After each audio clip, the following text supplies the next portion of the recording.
What's up, guys? Welcome back to C4 Gaming and More. I'm Mike. Today with me is Greg. We're going to do another tutorial. Last time we talked about mana curve and kind of how to tool, essentially, building a deck around a concept and then adjusting mana curve. Today, I think we're going to talk about flavor. I don't know about you guys, but I play kitchen table. I don't really play competitive, so I have a little bit more leeway for flavor in my decks. So what I like to do is I'm a nerd first, so I like to build around concepts, right? So we'll just go with one of the sets that just came out recently, the Lord of the Rings set, right?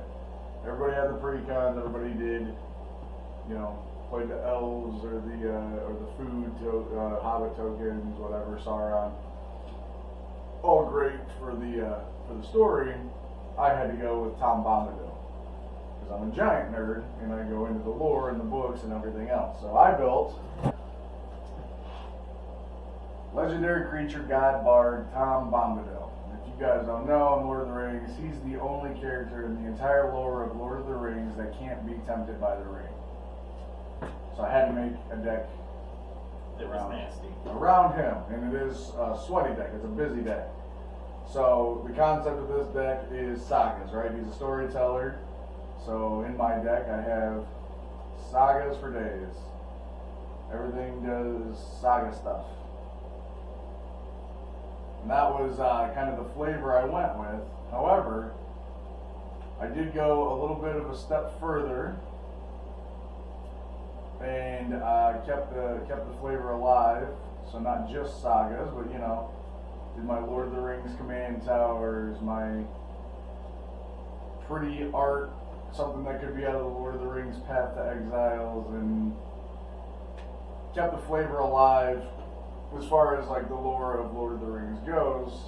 And then for those who do know me, my friends and family and all you people out in cyberspace, I'm also a full art basic land fanatic.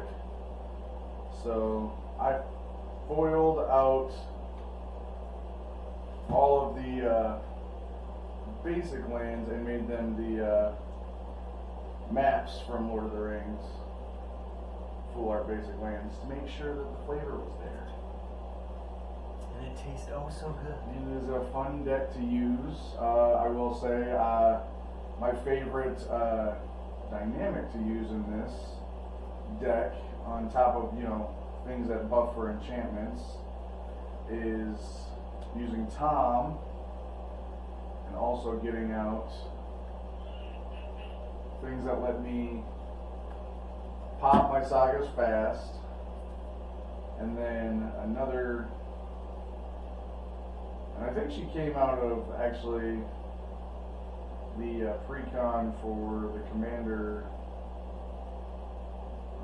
anniversary sets, but Narcy, who's also a bard, to keep the flavor alive again. But I like to pop all my sagas and then use Narcy to do direct damage to all my opponents with her effect. So that's my favorite combo in this deck, would be Tom and Narcy. So the two storytellers together, one's making new stories, the other one is damaging you at the end of her stories. So just one of the flavors that I added to this, on top of the sagas that I do have in here, giving me big stompies and all kinds of extras, and making sure that nobody can play any cards, and if they do, then I get their cards. What about you? What kind of flavor do you like? Flavor was brought to me by this guy here. The full art lands are a big thing to it. I ended up working on a Nicol Bolas deck. Oh, yeah. It's about the most flavor I've got. But everything in there, and it's not a strong deck, it's not competitive by any means, but it can pop off every once in a while. It's a, what's the word I'm looking for, to add a token, or add a proliferate deck. Proliferate. But everything's based around Nicol Bolas. Every sorcery instant, the full art lands, Got the Bolus lands in there. I think I've got all but one Nicol Bolas Planeswalker in here, and that's because one just is not beneficial to the deck. It really doesn't do much. I do like Nicol Bolas, and you pair him well with Ugin as well, Mhm. and those two play off of each other really well. Proliferating counters on Planeswalkers, and it's not quite a Super Friends deck, but it's got the taste of Super Friends in there. Yeah, just a little bit. But yeah, it does some nasty stuff with those Planeswalkers.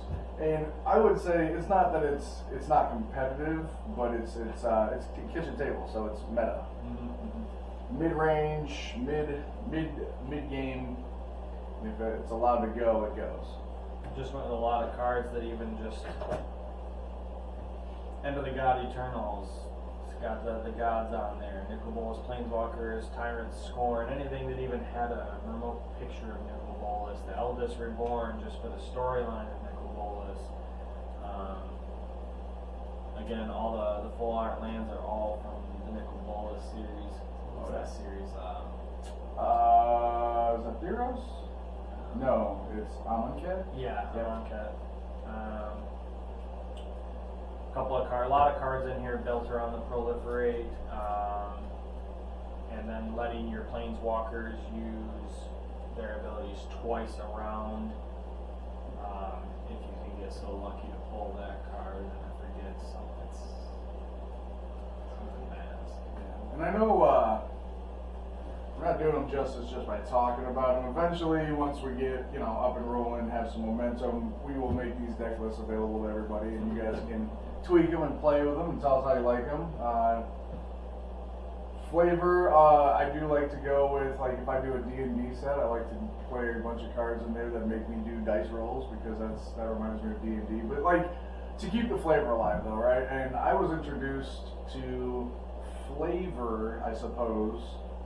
I've been collecting since '93, and then everybody kind of played,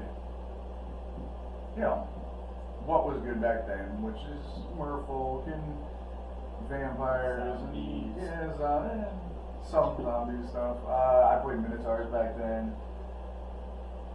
Well, I guess not '93, but like a few years in. But I was really introduced to flavor, synergistic like flavor of like build a deck that's all around a theme with Eldrazi. Rise of the Eldrazi really opened me up to like, oh, I can like now we have Eldrazi tribal enchantments and sorceries and instants, and I was like, oh, I love how everything is just based on this Cthulhu monster style annihilation deck. And so from then on, I was hooked. So now, every time I build a deck, including like my new vampires that I just recently built and revamped, I do like Sanguine Bond and other things that like vampire relate to keep the flavor alive. When rolling with the flavor, we're not really looking for those instant win con, those win in round 2.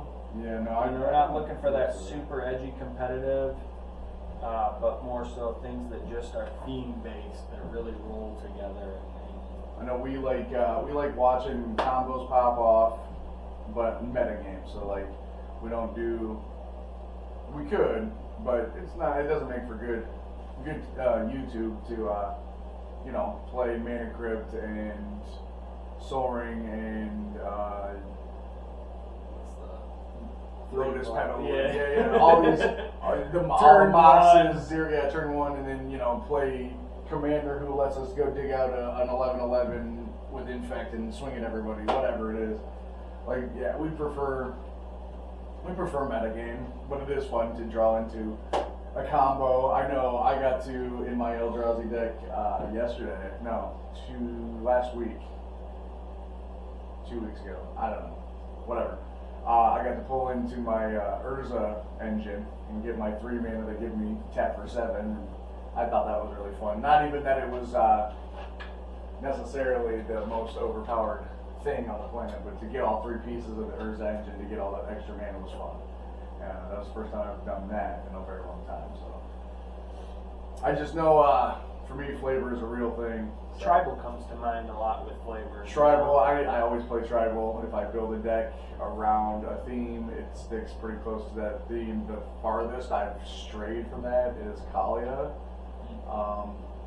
And instead of building like just angels, just demons, just dragons, all three of those are in there to make the whole deck powerful.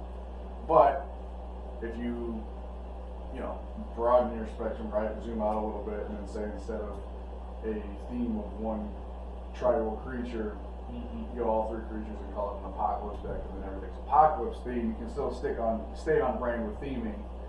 And for those of you that don't know, possibly Kalia is one of those cards that if you actually play it, you can just go straight to hell. It brings the smoke and fire and brimstone. It's for meta. It's not. I don't know that there's any. I don't know that there's any CEDH decks running Kalia. Usually it's Sen or something nasty like that. Actually, what is it? Scion of the Ur Dragon. I'm sure is probably a competitive EDH.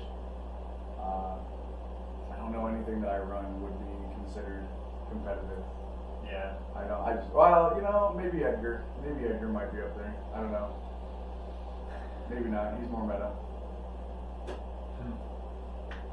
But it's fun around the table. We all think that we got a good deck going, and then these guys running competitive decks, and you just can't hang. There's only one person in this play group that runs expensive, could be competitive if tooled that way. And luckily for us, he does not do that. So, but no, I like kitchen table. I like meta. I like to stretch it for 8, 9, 10 turns to see where everybody falls. Play the game. I like to see a board state, and I like to see like a desperate move that wipes everything and restarts the game. Yeah, I think we can all agree that we don't want to play with the guy that ends the game on turn 3. Yeah, that's not we came to play. That's not my thing. We've had fast games. Go check the YouTube page. They're there. We've had a few games that didn't last very long. I know I've accidentally taken everybody out in less than 30 minutes before, just because it was there. For me, building around a theme is more than half the fun of Magic. Don't get me wrong, I love to win matches, but it's not about that. Yeah, it's not about that for me. It's more along the lines of like really seeing some tasty. That flavor cards. really can give you a sense of, I don't want to maybe say pride, but you'll just love the deck that you've built. When you start building a theme and it's got a lot of flavor in it, you kind of get attached to it. It may not be strong, but it's just cool that it all wraps together. It is, yeah. It's very fun to see. It's very fun to see puzzle pieces that are all themed towards your deck, all just kind of tink, fall into place, and then you get to do this big thing that affects the board, and everybody's like, what? And it's like, yeah, and it's on brand. And, Pillow Fort was one of my favorite ones that Ryan runs that it frustrates me because you can't do anything. And I don't know that he has many win cons in it, so it does just stall the game and makes it last forever. But it is fun to see all his theme of Pillow Fort, of protect me, and it makes everything more expensive. It makes it so you can't swing at him. It makes it so everything's fogged and can't take damage from this or that. And you just sit there and has all his little cards, builds around his little Pillow Fort, and you can't touch him. I do like the taste of it, The flavor of it without all of his shenanigans. Hey everyone, Mac here from C4 Gaming and More. Don't forget to like and subscribe and comment down below with content you want to see us bring you here from the dungeon. See you in the next one.